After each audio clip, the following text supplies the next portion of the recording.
Hi guys, my name is Sadie and welcome back to my channel. Thanks so much for being here today, and before we get into the video, I just want to remind you to subscribe to my channel to stick around if you haven't gotten a chance to already. So for today's video, I wanted to talk about a skincare related topic. So I am currently in the middle of going on this skincare journey, if you will. I'm just to that point where I am over not feeling comfortable in my own skin, and I just want to take control and take action and really get to a place where I can feel comfortable in my skin when I'm not wearing makeup and just feel generally happy about my skin again. And I've made a lot of mistakes in my skincare. Today's video, I want to focus on a brand that may have had a hand in encouraging me to make these kinds of mistakes in my skincare. I want to talk about the brand The Ordinary and the issues that I have with the brand. So The Ordinary is a really popular skincare brand that you may have seen on Sephora.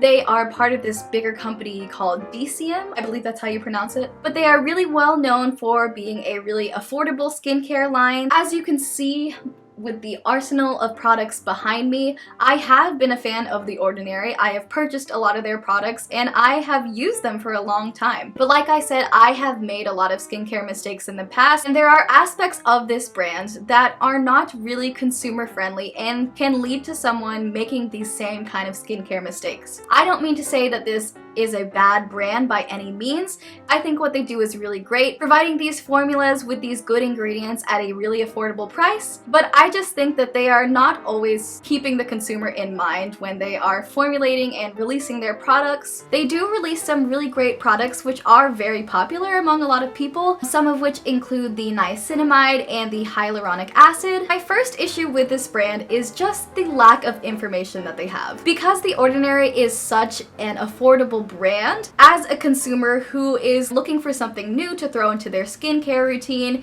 or looking for a solution to a specific problem they may have with their skin, if you're scrolling on somewhere like Sephora and you see this brand The Ordinary and you see that their prices are so low and they have this multitude of products, you are immediately drawn to the brand. The Ordinary really doesn't provide a lot of directions when it comes to products that are safe or not safe to use with each other, and products that can be really damaging if you layer them on top of each other. For example, the glycolic acid 7% toning solution. Now I know that everyone's skin is different and reacts differently and has different resiliency. Using AHAs such as the glycolic toning solution with retinoids or retinols, which The Ordinary does carry as well, can be very irritating and drying to the skin. But if you are just a normal everyday consumer, if you're looking at these products on Sephora and looking at their descriptions, they don't really inform you of this. So you're thinking that I'll buy the toning solution to clear my texture problems, and I'll buy the retinol to clear my acne problems. I'll use the lactic acid to fix some of my texture things too. I'll put the salicylic acid to put on my spots, and this is just becoming all too much. So I think The Ordinary can do a much better job of being more informative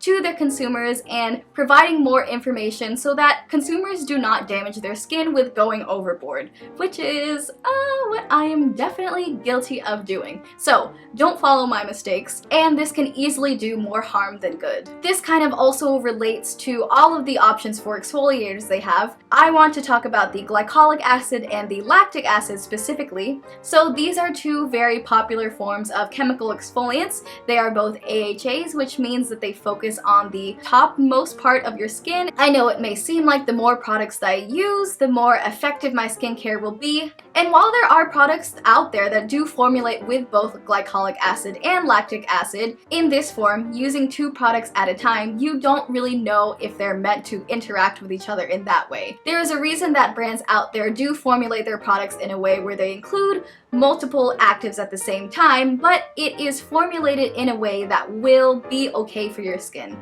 But if you just start mixing all of these different products together, which I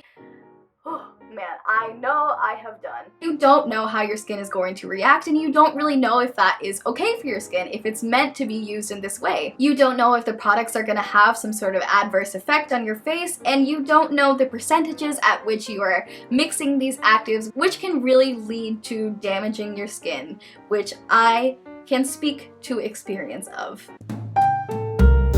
So don't be like me, don't make my mistakes. So in general, The Ordinary can just do a much better job at informing the consumer really how to use their products. What products are safe to use together and what products are not safe to use together. How many times a week you really need to be using these products. They need better directions. Another issue I have with the brand, this seems like it could be a good thing, but to me, it is kind of bad for the audience that they seem to cater to. Well, the lactic acid is formulated at 10%, the glycolic acid is at 7%, and the niacinamide at 10% as well. While yes, it is good that you are getting the bang for your buck with these products, you know that you are getting these actives.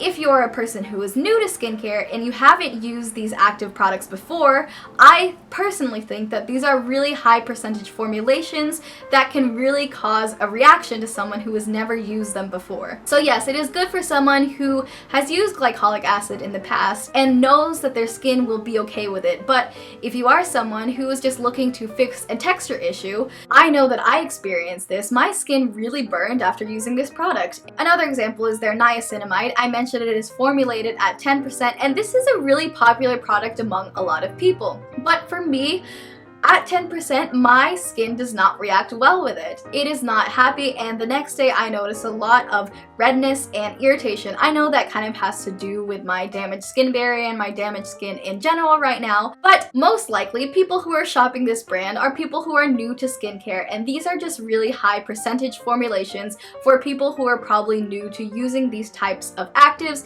which I don't think is very kind to the consumer. I know my generic YouTube poster in the back says to keep it happy, but I'm getting really heated in this one. The next issue I take with the brand, which is again, I feel like is the thing with everything that I'm saying, is a good thing and also a bad thing, but there are just so many products to this line. There are so many products. And seeing this many products put out by this one brand, it really makes you think that you need all of these products to have good skin. You need the AHAs to exfoliate, and you need the retinoids to clear away the hyperpigmentation, and you need the salicylic acid to treat your acne. But truly, healthy skin is smart and knows how to regulate itself. And I have learned from my mistakes in the past that the outermost layer of your skin is known as the skin barrier or the moisture barrier. And using too many of these active ingredients or mixing the wrong active ingredients at a time can damage the skin barrier, which is really bad for your skin because this layer of your skin acts as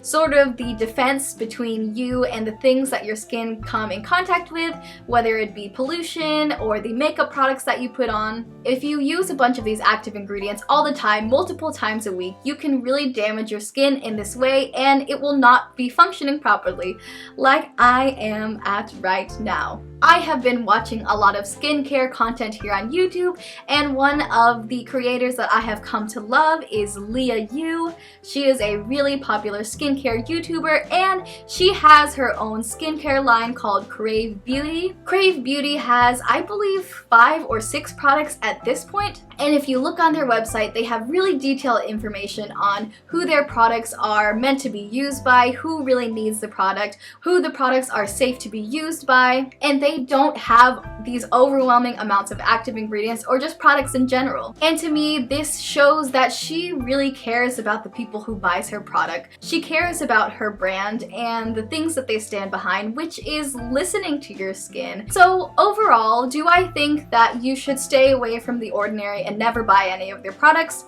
Absolutely not. I know that I am a fan of some of their products, and I will probably continue to use those in the future. But when it comes to all of these strong actives, I am definitely taking a new philosophy in my skincare, in listening to my skin and not piling on all of these products. I know they come in these vials with these droppers and you feel so scientific, like you're doing some real science here to really fix those problems. Just be careful when it comes to these products. And if you're really new to it all, I would caution just to stay away from the brand The Ordinary because their formulations are so high, because their directions are so poor, and because they really make you think that you need all of this stuff. Let me take a breath.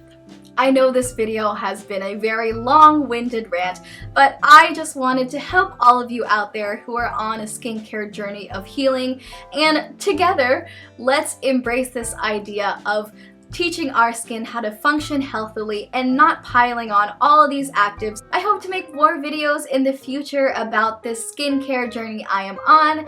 I am in this phase of kind of researching and embracing Korean skincare. I just want to get to a place again where I have a healthy skin barrier and where my skin isn't so reactive to every product I put onto it. I swear if I just like touch my forehead once, a pimple will show up there tomorrow, and I know that tells me there is something wrong with my skin and I have caused the problem. So if you're shopping for skincare products out there, beware, beware, and just be kind to your skin. Your skin needs more love and less harsh ingredients, and I am trying to embrace that as well. If you enjoyed today's video, I know it wasn't the most positive video today, but hopefully will help some people out there. If you enjoyed today's video, let me know with a like and a comment down below. I would really appreciate it. Subscribe to my channel if you haven't already to stick around. And until next time, I will see you then. Bye! Good luck on your skincare journey. May we all have glass, baby, milky, perfect skin someday. Bye!